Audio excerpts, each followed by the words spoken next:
a giorni saranno aperti i primi chilometri della Pedemontana nel lotto che va dalla Valdastico a Breganza. Da Treviso i rappresentanti del SISI, il consorzio di imprese che sta materialmente realizzando la grande opera, invitati a illustrare tecnicamente il progetto della Pedemontana ai ragazzi della scuola edile, fanno sapere che l'apertura dei primi 6 chilometri della superstrada è questione di pochi giorni, probabilmente subito dopo l'appuntamento elettorale. Abbiamo sentito oggi, in occasione di questa giornata, che il primo tratto verrà aperto a brevissimo. Questo non può altro che farci felici come veneti e credo anche come italiani. Cioè qui è l'ora di smetterla di fare i primi della classe o piangersi addosso. Bisogna fare, continuare a sperare in un futuro migliore, in un paese che è ormai certo che è in recessione e solo attraverso le grandi opere e le infrastrutture che danno la possibilità alle nostre industrie di spostarsi e essere competitive con il resto d'Europa potremo crescere.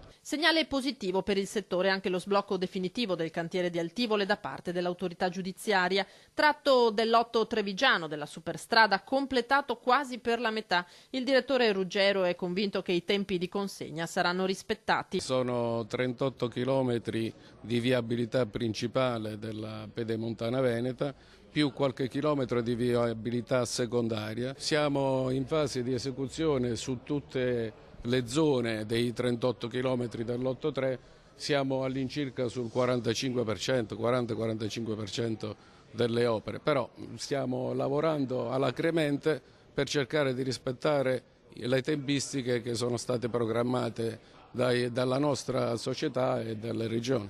Gli studenti della scuola edile hanno accolto con favore questa esperienza. Va al di fuori di quello che è il solito cantiere edile, quindi diciamo dalla classica costruzione della casa, perché ci approcciamo più al mondo delle costruzioni stradali, quindi opere grandi, opere importanti. Siamo abituati specialmente sul privato, su costruzioni, non nell'ambito delle strade. È un grande cantiere e chi ci lavora ha tanta responsabilità, soprattutto se sbagli sono problemi gravi.